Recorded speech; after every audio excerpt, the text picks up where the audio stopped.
আশীর্বাদের নাকি প্রচুর ক্ষমতা, তুই জানো? তাহলে একটা গল্প বলি শোনো।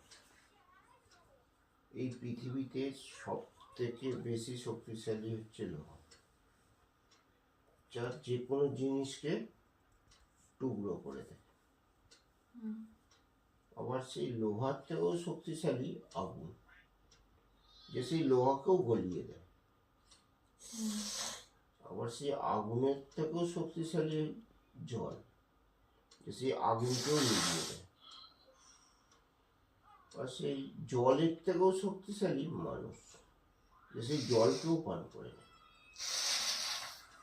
আবার সেই মানুষের থেকেও শক্তিশালী মৃত্যু, যে তার অস্তিত্বকে মুছে দেয়।